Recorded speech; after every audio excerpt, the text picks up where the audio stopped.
It's May 1977, and in Las Vegas, Nevada, a nerdy looking kid is dragged into a casino backroom. He's not drunk, and he hasn't got any chips, but something isn't right. Security have found a strange device hidden under his clothes, something the casino has never seen before, something that's not supposed to exist. I felt I had a well enough rounded knowledge that I at least could investigate and find the missing pieces I needed to go ahead and beat the casino. He's not a gambler, and he hates Vegas, so why is this kid under extreme scrutiny? What happens next will make him the prime target in an FBI investigation, and expose the secret technology that nearly broke the casino. Who built it, and how did a man with no gambling experience turn casino greed on its head? To understand, we need to rewind to 1969 and the moment that changed everything.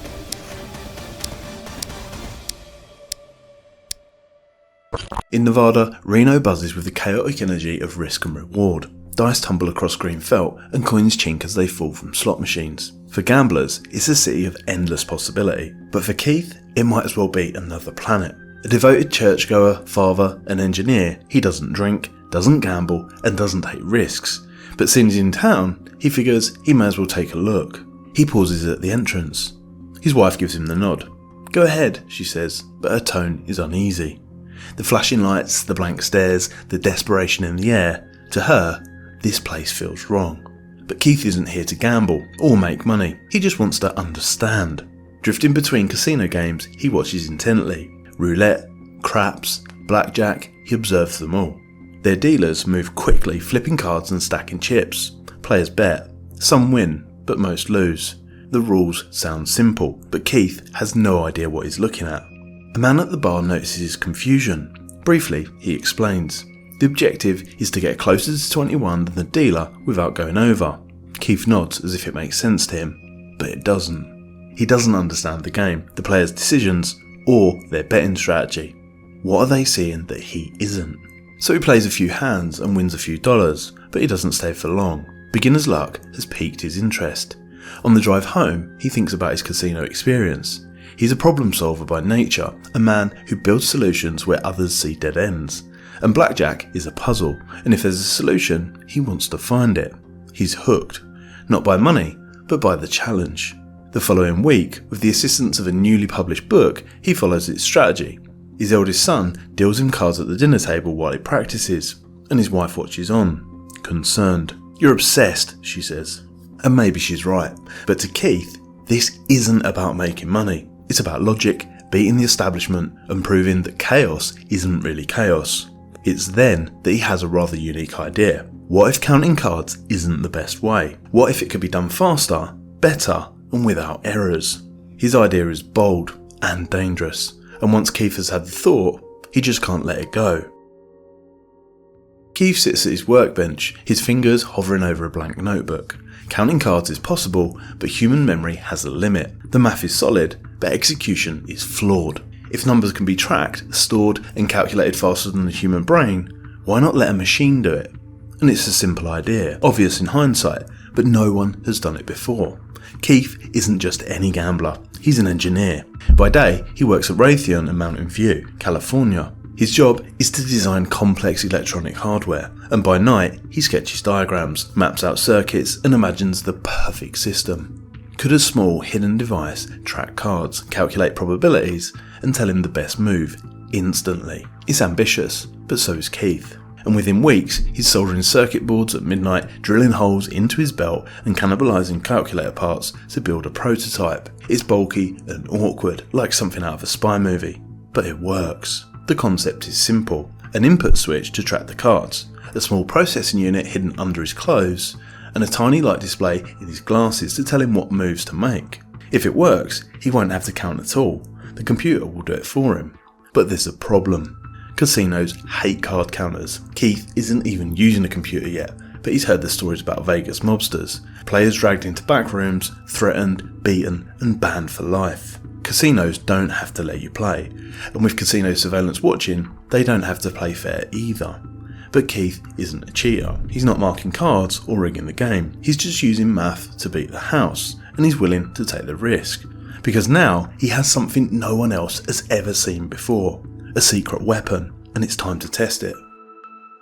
Keith's blackjack computer needs to be undetectable, but in 1972, that's a serious problem. Technology is bulky, slow, and anything but discreet. The goal is simple, to create a machine that calculates exactly how much to bet and when to bet. Under single deck conditions, he knows his computer gives him around a 4% advantage. Over time, with enough hands played, it's mathematically unstoppable. But hiding it, that's the hard part. Keith uses his skill to build a lightweight control unit that's thin enough to strap around his stomach under his clothes. It's small by 1970 standards, about an inch thick, but still, it's risky. And then comes the bigger challenge. How does he input card values without using his hands? In a casino, every player's hands are watched. A wrong move could blow his cover. Although one day, while sitting in traffic, Keith presses down on the accelerator. Bingo! What if he could enter the card values without moving his hands at all? The answer? His toes. He wires 4 microswitches into the soles of his shoes, 2 above and 2 below each big toe. Toe movements will trigger a binary input, 1, 2, 4 or 8. Combine them and he can input any card value from 1 to 13, all with his feet. Nobody will see a thing. The shoes are then wired to the control unit around his waist. In theory, it's genius, but in practice, it's a nightmare. The wires are fragile, the input system is painfully slow, and one wrong toe tap puts the whole sequence off. And even if it does work, there's one final problem. How does the computer tell him what to do without drawing attention? Keith's answer is a modified pair of glasses. Using fibre optic threads and miniature LEDs, Keith embeds tiny lights into the upper rim of his glasses. To anyone else, it's just glare, but to Keith, red means hit, green means stand, orange means split, and a quick double blink of white means double down. His glasses whisper instructions directly into his line of sight, like a silent invisible coach. And now it's time for the ultimate test. If this works, he won't just win money, he'll prove that the machine can outthink those greedy casinos. In 1971, long before the rise of microprocessors, Nevada's gambling laws haven't even considered computers at the tables. There are no rules against it, because no one thinks it was possible. But Keith Taft knows better than to expect a warm welcome. Casinos don't need a law to stop him. If they catch on, they'll handle things their own way. And in Reno, there's one rule. The house always wins. If you cross the line, you pay the price. To the casinos, a few $100s is nothing, but to him, this is about proving the system works. Keith isn't in it for the money, and he doesn't want to be buried in the desert, so if he's going to do this, he has to stay invisible. No mistakes, no second chances. So he packs his bags, leaves Sunnyvale, California, and heads for Reno, Nevada. His first mark? The Dunes Casino, and if that fails, the Golden Nugget. Keith walks onto the casino floor, already sweating. His goal is simple: blend in and look like just another gambler. He moves carefully, scanning the tables for the ideal play. Nothing too fast, and nothing too slow. And then, a voice. "If there's anything I can do for you tonight, let me know." A pit boss, smiling and polite, puts his hand on Keith's back, and he freezes. Just inches beneath the man's palm is a belt securing his homemade computer. The stakes couldn't be higher. He forces a polite smile. "Yes, thank you," he says, steadying himself. The pit boss moves on. Keith exhales. Now, the real test begins. He sits at a blackjack table. The dealer moves swiftly, flipping the cards with mechanical precision. He places a modest $5 bet, small enough to avoid any suspicion. The cards hit the felt. Keith subtly presses his foot inside his shoe, inputting values into the concealed computer. His hands stay still. His expression remains neutral. A millisecond later, a flicker of light in his glasses. Hit, stand, double down. The computer is speaking, and Keith follows its lead. Hand after hand, the results are undeniable. His betting strategy is truly unstoppable, and by the end of the weekend, his small bets have turned into $500. But the money doesn't matter. What matters is that he's rewritten the rules of blackjack. Keith leaves the casino undetected. It's an exhilarating experience. If I can do it once, I can do it again. And he does. Over the next 3 months, Keith quietly refines his casino strategy. He takes 11 trips to different casinos in the area. Each time, the computer delivers. At $10 bets, he repeatedly makes consistent returns. And by the end of 1972, he's pocketed $2,000. A small sum, but to Keith, it's proof. The computer isn't just an idea anymore, it's a money printer, and now he starts to think bigger, a lot bigger. After all, if this works on a small scale, why not go all in? Keith envisions a future where he's no longer a hobbyist, but a full-time inventor. $200,000. That's what he needs to quit his day job and chase his ideas without compromise. Total independence, complete control, a life dedicated to outsmarting the system. But while Keith sees financial freedom, his wife, Dorothy, sees danger. The deeper he goes, the greater the risks. She's not just worried about the money, she's worried about who he's becoming. Her husband, the quiet engineer, now obsessed with gambling, secrets and outsmarting mob-run casinos. But Keith is convinced. It's only a matter of time before she sees what he sees. The pot of gold is just beyond the horizon, and to get there, he needs a bigger bankroll. Keith sits Dorothy down and lays it all out. $4,000. The number hangs in the air. Dorothy's expression hardens. This isn't spare cash. It's money for their home, their children and their future. She worries this isn't just a project anymore. It's becoming too much. Still, she knows Keith. When he sets his mind on something, there's no stopping him. So reluctantly, she agrees, but with one condition. If he loses it all, he walks away. No more gambling, no more casinos, no more computers. Keith doesn't hesitate. He accepts the terms. Almost immediately, he packs his bags and heads for Las Vegas. This time, it's different. This isn't about testing his system, it's about making real money from the biggest casinos like Caesar's Palace. Keith steps onto the casino floor, his heart thumping once more, but his confidence is high.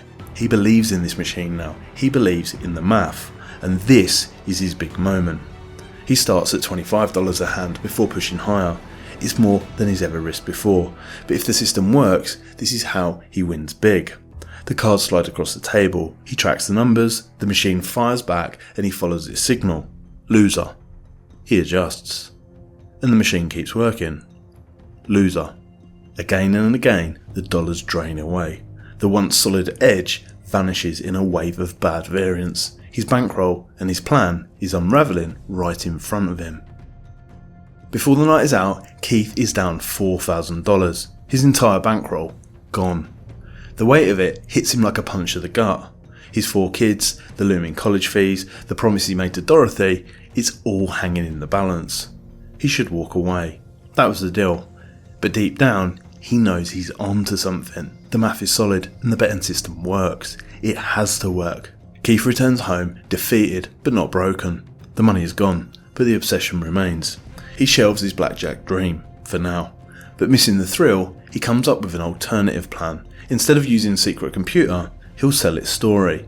So just before the fall of 1975, the San Jose Mercury agrees to run an in-depth feature about his work. What happens next changes everything. That summer, just as Keith is setting back into normal life, the phone rings. On the other end is a card-counting millionaire and betting strategist. His name is Ken Uston. At just 34, Ken had climbed the corporate ladder to become vice president of the Pacific Stock Exchange, but the thrill of numbers led him down a different path, beating the casinos at their own game. When he comes across an article about Keith's computer, he sees an opportunity. If the device really works, it could take his blackjack team's casino strategy to the next level. But Ken doesn't take things at face value. He wants proof. Keith travels to Las Vegas to meet him. Across the table, Ken deals out hand after hand, mentally tracking the cards. Meanwhile, Keith's computer processes the same information. At first, Ken plays as he normally would, trusting his instincts. But then something unexpected happens. The computer suggests moves that contradict his own calculations. Skeptical, Ken stops, studies the cards and checks the math. The machine isn't guessing. It's right. He leans back, nodding slowly. The device is real and is powerful. Almost immediately, he makes Keith an offer too good to ignore. 10% of the team's future winnings in exchange for just 5 computers. Ken will supply the elite players and the bankroll, and Keith will provide the technology and training. The risk that once weighed heavily on Keith's shoulders is suddenly gone. And now, the potential winnings aren't just life-changing, they're limitless. When he presents the deal to Dorothy, even she can't resist. So now, it's time to get to work. With Ken's deadline looming, Keith has no time to waste. He needs to build multiple computers, refine the technology, and make sure it's foolproof. but he can't do it alone. That's when his sons, 19-year-old Dana and 25-year-old Marty, help out. Together, they must redesign the system, making it sleek, efficient and practical enough for Ken's team to use inside real casinos. But there's an issue. Keith's original setup is too clunky. The toe switches require precise dexterity and the flashing glasses are too distracting. No one but Keith can use it effectively. So he reinvents the system.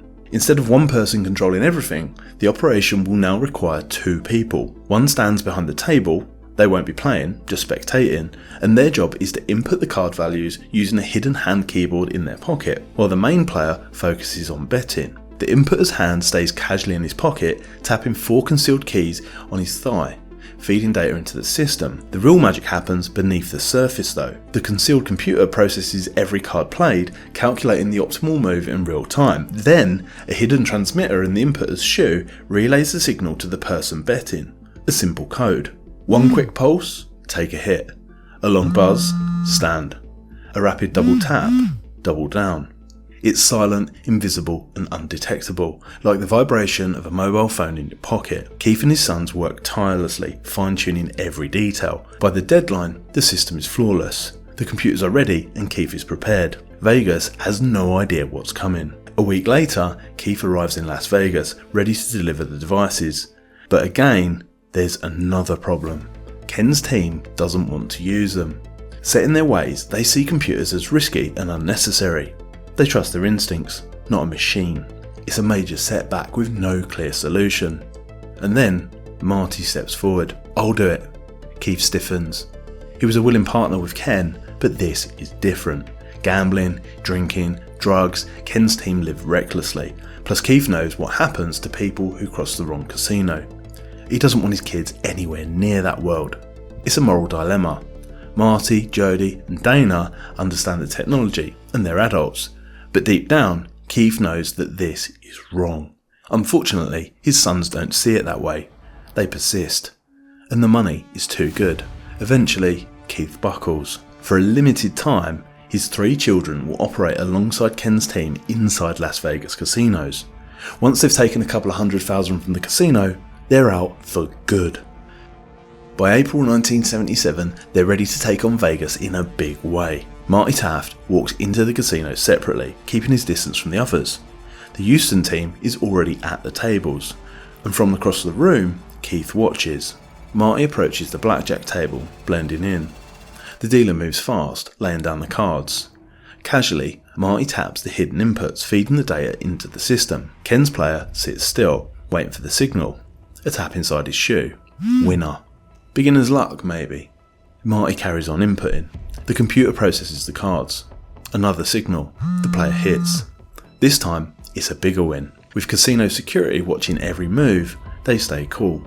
No hesitation, no mistakes.